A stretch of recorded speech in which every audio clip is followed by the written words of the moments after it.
Hi, I'm Marty Chan, a kids author and storyteller. Welcome to my YouTube channel. On this channel, I'll sometimes share writing tips to help you become better writers.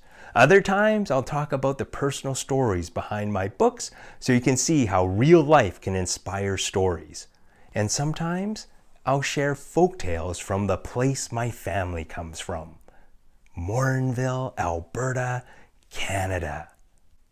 No, actually, my parents come from China, and I'll share with you folk tales from China. But you know what? If I'm going to do folk tales, I think I should look the part. So maybe let's get rid of that, and I need a costume just like this. So sit back, get ready while I change. All right. I think we're ready now. So get ready for a Chinese folktale about the Emperor's Garden.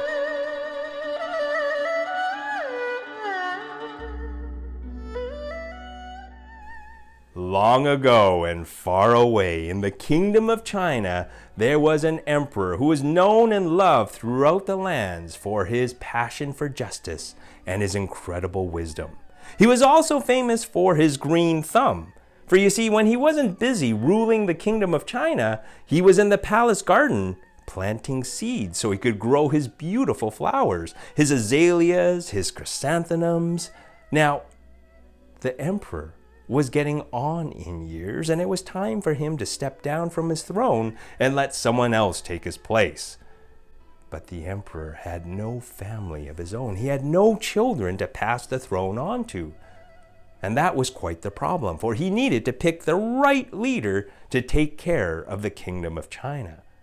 Now, whenever the emperor had a problem, he would go into his garden and sit under the shade of a beautiful tree and contemplate and think about how to solve his problems. As he stared out on the lotus blossoms of the garden pond, an idea struck him. I know. I will let my flowers decide. And with that, he climbed to his feet, went into the palace, summoned his messengers. And he told his messengers to go across the kingdom of China and send this message to every family. In 3 days' time, I want every oldest child from every family to appear in the palace before me. Doesn't matter if it's a boy or girl, I want the oldest child from every family to be here in the palace in 3 days' time. And with that, the messengers went across China.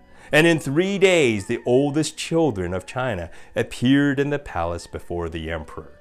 The emperor surveyed the fresh young faces, and he said, I see before me the future of China. One of you here will be the next emperor of China. The kids were excited. They turned to each other, whispering, wondering who that lucky person would be. The emperor held up a hand and said, I have here a bag of flower seeds that I harvested from my garden. In just a bit, I'm going to ask each one of you to come up, reach into the bag and pull out just one seed. Then you must promise me that in 3 months' time, you will return to the palace and show me what you could do with that flower seed. Well, the kids were excited and they lined up to collect their seeds. And among them was a young boy named Junyi. Now, Junyi also had a green thumb, for he helped his father in the rice fields. He helped his mother plant vegetables in the garden. So he knew a thing or two about planting things. And instead of just lining up and grabbing a seed from the bag, Junyi took out a cloth from his pocket, walked to the garden pond, and moistened the cloth. Then he walked up to the bag, reached deep inside, pulled out one flower seed, and placed it on the damp cloth. He folded the cloth over the seed. Then he rushed home, and he went and dug up the richest soil from his mother's vegetable garden. Then he went to the garden shed, and he pulled out a clay flower pot. He filled half the pot with the soil from his mother's garden. Then, very carefully, He pulled the seed out from the folded cloth, and he placed it on top of the soil. He put the rest of the soil on top of the seed. Then he took some water from a rain barrel and sprinkled it on top of the soil so he could water the seed. He tended to the flower seed for an entire month, making sure it had enough water and sun. After a month had passed, nothing grew. But Junyi was patient and he knew it would take time. However, one of his friends came by and said, "Junyi, look, after a month what I was able to do." And his friend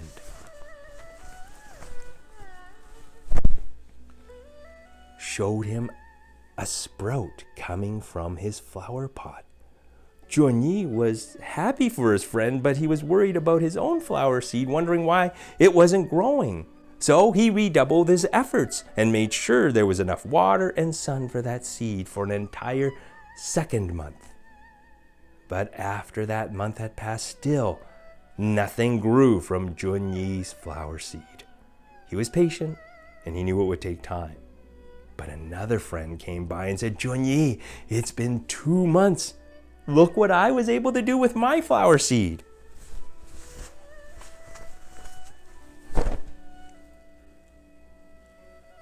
He showed Junyi a flower blooming from his pot. Junyi smiled and was happy for his friend, but he was concerned about his own efforts. So he went back to his empty flower pot and tended to it one more time, making sure there was enough water and enough sun.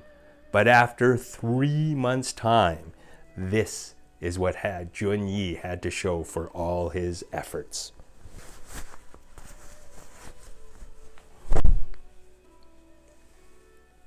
Junyi thought, maybe I shouldn't even go to the palace. I mean, he won't miss me.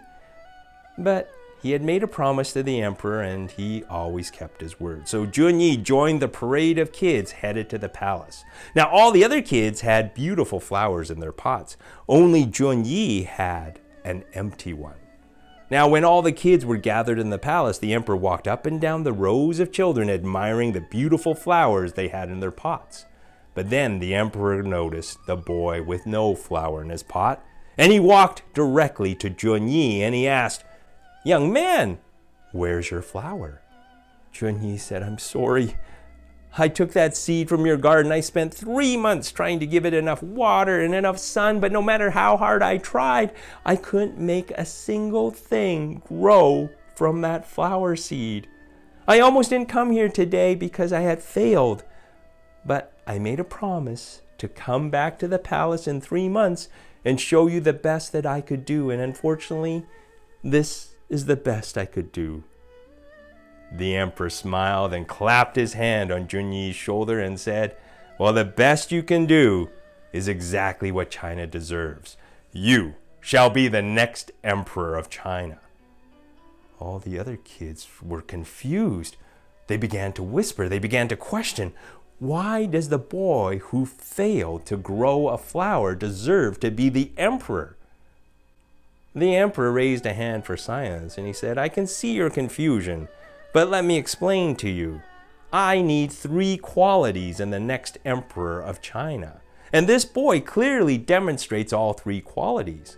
First of all, a great leader must be patient. And this young man certainly was patient, for he spent 3 months tending to a flower seed that could not grow. Second, a great leader must keep their word. And even though this young man failed to grow a flower, he still kept his word and came here to the palace to show me what he could do. And third, most important of all, a great leader must be honest." Now I'm going to let you in on a secret.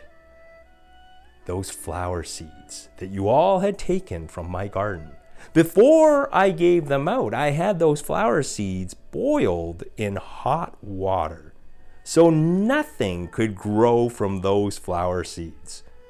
Now, I don't know what seeds you used to grow those beautiful flowers in your pots, but I do know that the boy who has no flower in his pot was the one who was honest enough to stay with the seed he had taken from my garden. And for that reason, Junyi deserves to be the next emperor of China. And with that, Junyi took his place on the throne and became the next emperor of China.